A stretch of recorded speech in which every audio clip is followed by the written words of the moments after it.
Great. Hey there, I'm Kelly Folletto, and welcome to the Grit, Guts, and Courage Show. In this episode, we're going to be talking to Ken Korth. We all know that we all have some sort of story that requires grit, guts, and courage. And so I'm really excited to speak with Ken because I know a little bit about his story, but I know we've got this amazing story that he's going to want to share with our listeners. So welcome, Ken. Thank you. Thank you so much for having me. I'm so excited to be here. You are very, very welcome. So we're just going to get right into it. What's your story of grit, guts, and courage? Okay, well, for anybody that knows me, I was a road warrior, would be the best way to think of it. I was somebody that worked for multiple major, large speaking companies. And there were periods of my life where I was on the road doing events for as many as 15 to 20 plus days a month, where I would be flying and traveling all over the world. And so I did this for a long time. And as you can imagine, that causes a lot of challenges and interesting situations in your personal life and relationships. But right in the middle of one of the biggest campaigns I ever worked on. It was the launch of the third New York Times bestselling book that I worked on. And with it came more work than you could imagine.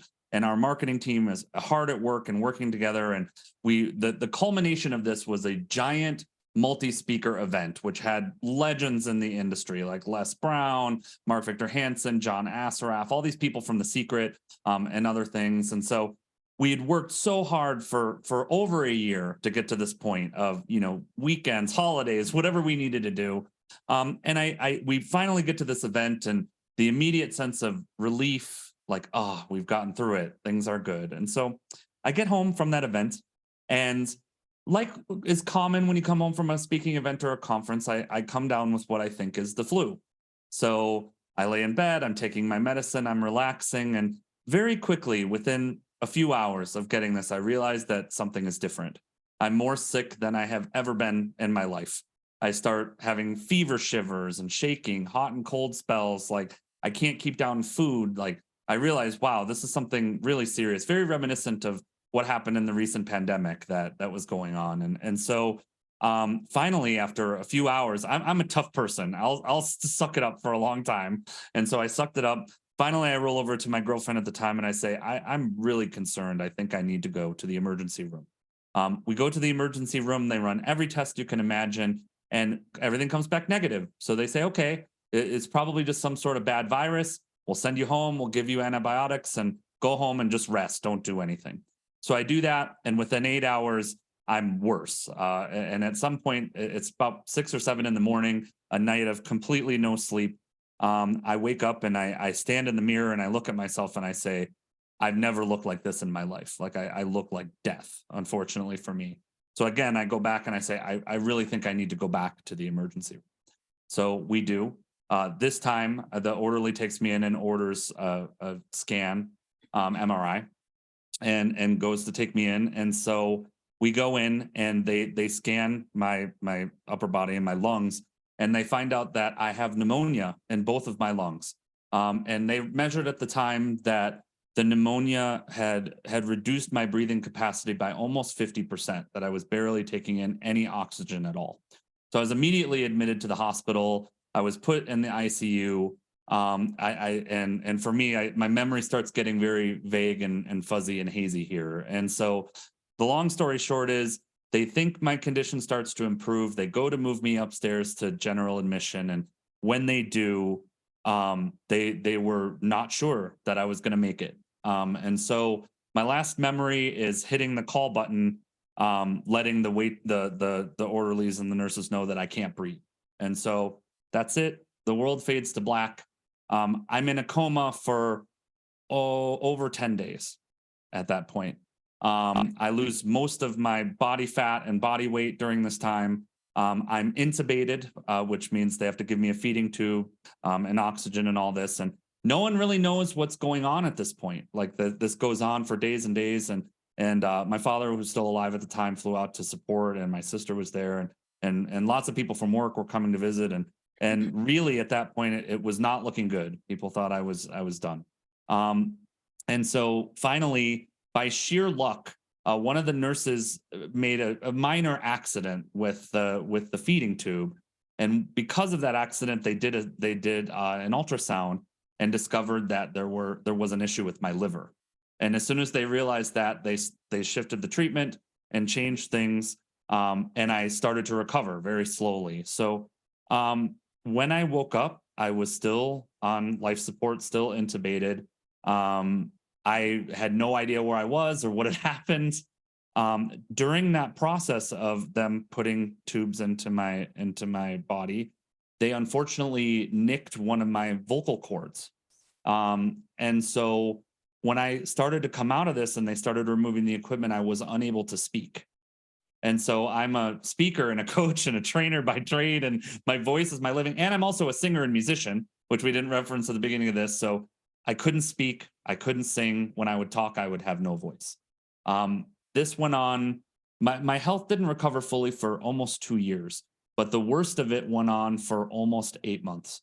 Unfortunately, I was diagnosed with PTSD as a result of this experience because it was causing horrible memories and horrible things to happen. But it really was an identity crisis for me because I am known as a loud, rambunctious speaker kind of guy. And I had no idea during that period what I was going to be or what I was going to do. And there was no certainty that it was ever going to come back. I was seeing, I really went through a lot of punishment because I wanted my voice back so badly. I would go to a specialist every week and they would scope me, which for those of you who've never experienced this, if you need to turn away for a second, if you're squeamish, turn away.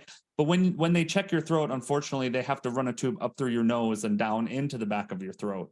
So I went through that multiple times a week for months for them to look at my vocal cords and see if I was responding to the treatment because I was so insistent. Like, look, I need my voice. I can't live without my voice. And the turnaround moment for me, as I mentioned, I'm a singer, is I was trying to go back to work and had all these symptoms and all these problems. And again, this lasted for well over 2 years and for me. And I will still always remember the first moment afterwards. And this was before the doctor said I should do it. I started responding to treatments that I didn't have to go through surgery, which was the great thing. If I had gone through surgery, it would have been very likely that I would never have had my voice back the way that I do.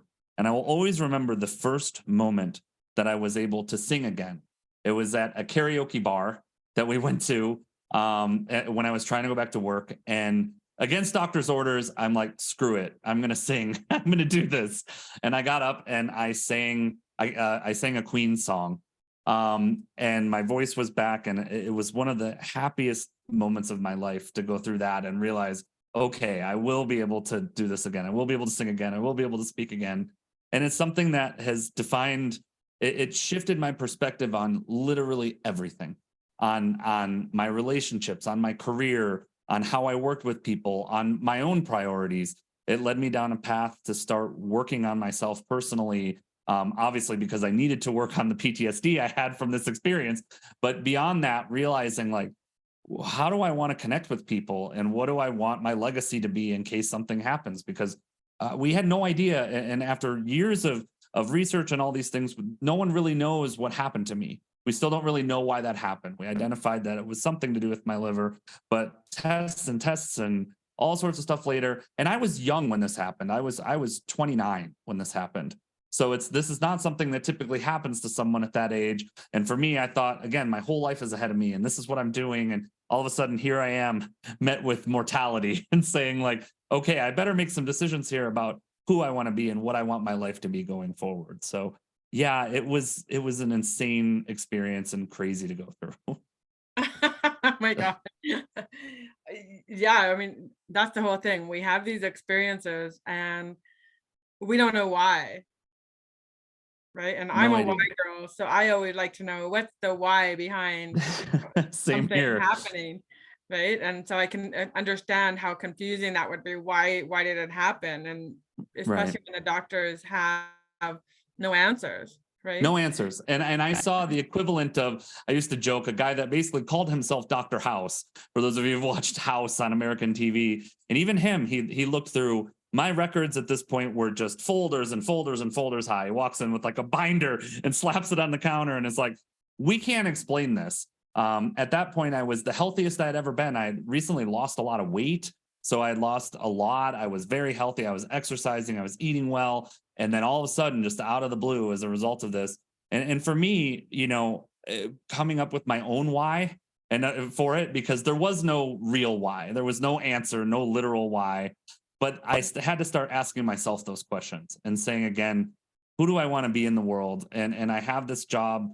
It was a job at the time before it became a business. I have this job where I touch so many people all the time. And one of the things I will remember too when I woke up is I'm very thankful for this. One of my coworkers at the time had put together these posters, and it was just all of these Facebook comments of the hundreds of people that I had met over the years that were leaving nice messages and saying nice things and trying to encourage me to get better. And I've kept those. I still have them for years. I've kept those just as a reminder to think back to that time in my life, because it forced me to grow up. It forced me to be more grateful for what I have, especially my voice and music, which, led many places in my life after that, to take all these things more seriously. And it's something that I think is really reflected when I work with people now.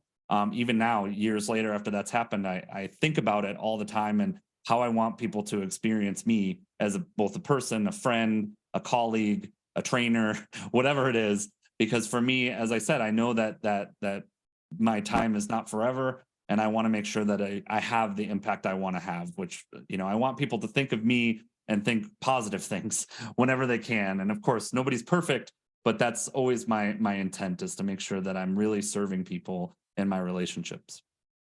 I love it. I love your story, which leads me to the next question, which is how did you get through it? Was there a few steps that you followed? Like, what did you There do? was, and for me, as I said, the biggest one was engaging in positive self reflection, because obviously with post traumatic stress disorder, your brain is sabotaging you in many ways, and it's uncontrollable. I mean, I would fall asleep at night and remember this experience, and it's very traumatic to go through this. If you've never experienced, it's traumatic to be in a coma. It's traumatic to go through that experience. It's traumatic to have to see the doctors and not have answers. And so my brain, I had to learn, in some ways, to kind of pull myself outside of what my brain was doing and outside of my thoughts.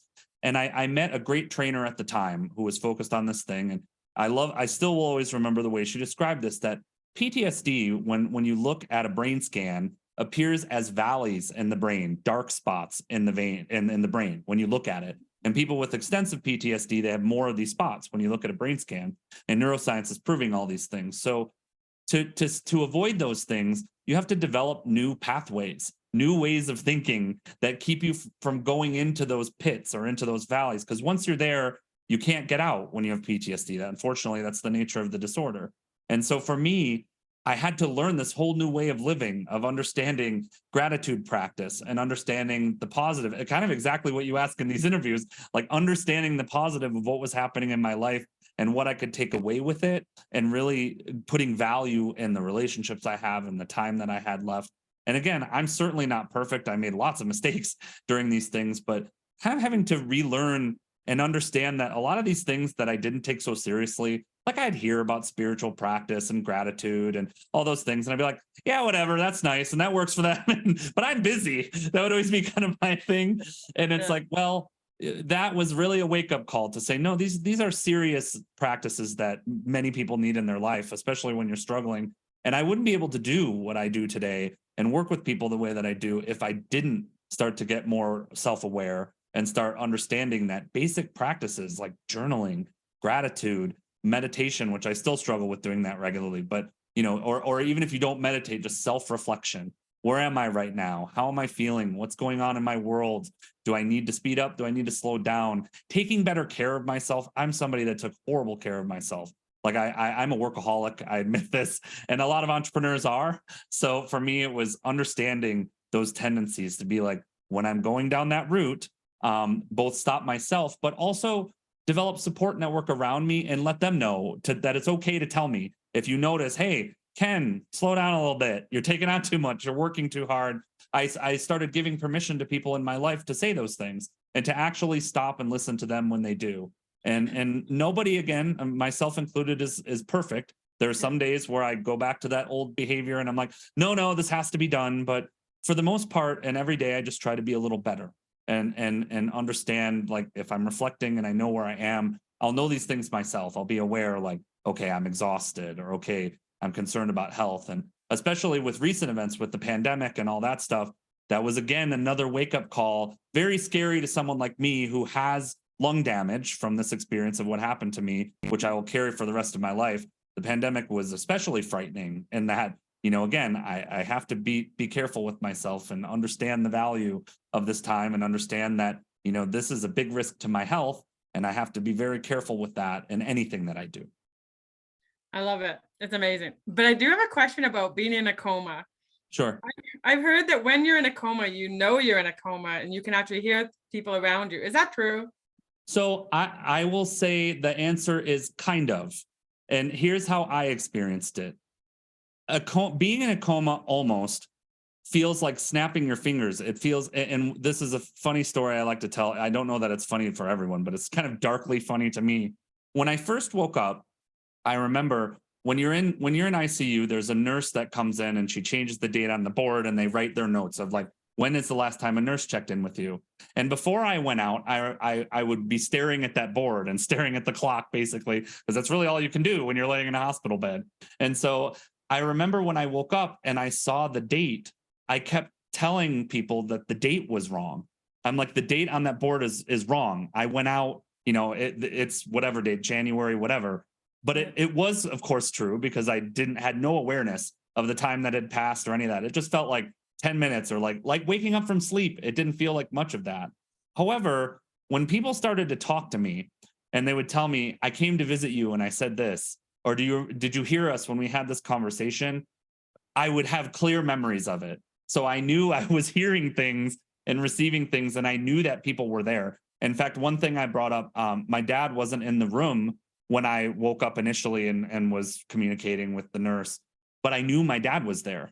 I heard my dad's voice over and over and talking to nurses and those kinds of things. So the answer is absolutely yes. People in comas are hearing you. It's processing. It may take a little time because it feels fuzzy, but Yeah. again, now I clearly remember those things. Like I knew he was there and I remember the conversations he had. I remembered a great friend of mine, DB Fennell, who's another great speaker and trainer, was there and came to visit and said amazing things and was super supportive with the nurses. And so, yeah, I was definitely aware. And I think most people are. It's just, it takes a little time to get over that fog. Cool. That's fascinating. I understand though about the, getting put to sleep and then waking up and it feels like it was only 10 minutes because that's the Yeah. way it was when I would have my surgeries. Mhm. When I was in the hospital and, every second year till I was 20 years old, from 2 years old on, I still remember that. Like they put Yeah. me to sleep and then it felt like 5 minutes later I was in recovery room and I knew Yep. I couldn't see, but I could feel the bandages were on me. So I knew they had done the surgery, but it Yes. felt like it was only like I was only asleep for like 10 minutes. So I totally Exactly. understand that. It's amazing because what I take from that, and this is a bit of a spiritual message for those of you who are a bit spiritual, is I was taught and later, in workshops and working with trainers and people later, is that is proof of what your unconscious mind is doing. Like the conscious experience is that. The conscious experience is, I'm going to this logically is happening. I fall asleep. 5 minutes later, I wake up. But your unconscious is constantly aware. It's constantly taking in what's happening and what's going on around you. And that's a skill that you can start to develop, is identifying what you're noticing in your subconscious and unconscious minds and what's happening around you, and the things again that you may not realize that lots of us have unconscious behaviors or things that we do. And those were things I really had to learn, especially when you're dealing with the fallout of that kind of thing, because those unconscious behaviors would be the ones that would push me towards destruction. They would push me towards the PTSD and having the breakdowns and not being able to function.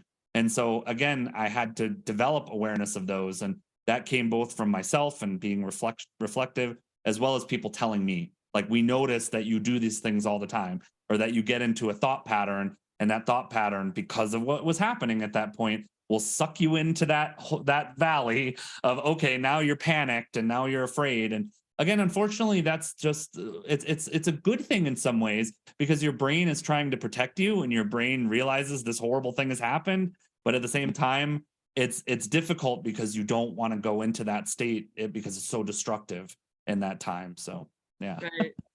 Okay, so what's the gift in it? What's the gift in your There are so many gifts in it. The first is value yourself and value what you have. And again, that might seem like an after school special message, but it's really true. I mean, for me, I didn't realize what I had in my voice and how powerful it was until I didn't have it for a long time and realized just how much of my identity that thing was. I mean, my ability to communicate it's everything to me. And so realizing how important that is and putting value on it was something critical for me. Again, realizing that it's simple practices that can prevent major things from major meltdowns or major things from happening. These are things that, yeah, it's the brushing your teeth of personal development. It's the gratitude practice. It's the journaling. It's the taking time to breathe and relax, focusing on your breathing. One thing that was a great exercise I learned during this is focusing on a meal. Like a lot of us wolf down food, like when you're eating and aren't grateful for it. Like slowly eat a meal, like take a bite, put your fork down, think about the bite you're having. Do that to treasure again the experience of these little things that are the building blocks to your day. Breathing is a big one for me. I'm a person that when I get intense, probably even here, I breathe through my chest a lot, shallow breathing, breathe into your diaphragm a lot, relax your body and your posture when you're feeling stressed or tense. Or if you're in a meeting, that's always the first thing I do. If I notice that I'm getting tense is find my body. Where am I in it? Am I breathing shallow or deep? When you start breathing deep into your diaphragm, you can't help but calm down. And when you relax your body, your emotions will go with it.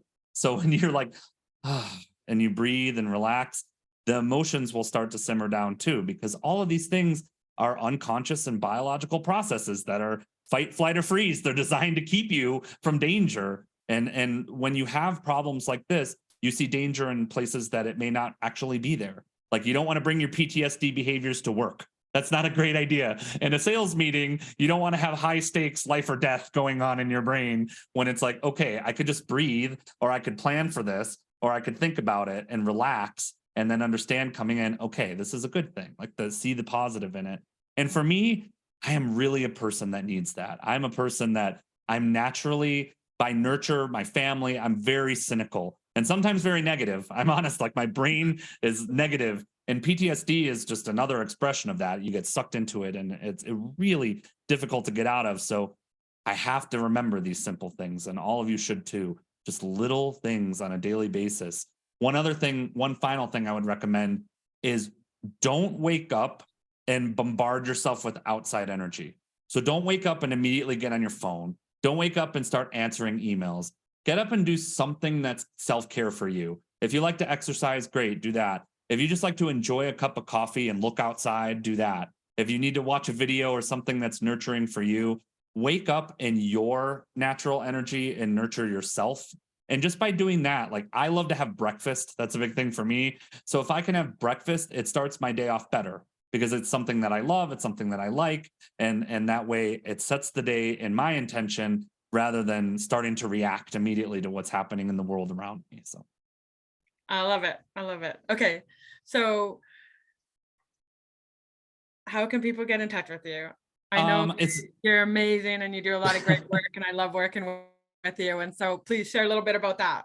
First, About the work you perfect. do. So my name's Ken Kors. I run a company called Now Presenting You, and our goal is to help people who make money with their mouth, whether it's speakers, trainers, content creators, even authors who do that. And so our business is nowpresentingyou.com. We do tons of workshops and training and content development that specializes in a lot of different areas. So if you are finding your voice or you're trying to figure out how to turn your voice into a business, that's why you would find me. So again, that's nowpresentingyou.com. You can see it on my fancy little graphic down there too. So nowpresentingyou.com. Awesome. Thank you so much, Ken. Thank you. Your story is so unique, and it's something that we haven't heard from anybody else before. So I want to thank you for sharing your story of grit, guts, and courage. Thank you. You are very welcome. So everybody, thank you for listening. And keep in mind, we are also doing a book that's going to go along with all these amazing interviews. So we will be launching the book along with the interviews. And yes, we would love for you to support our book. So yes, please do. There's so many amazing stories here. So please take a moment, look through all these things. Mine is just one of many. So please take a look at the book. good. So thank you so much, Ken, and thank you all for listening. Have a great day. Appreciate you.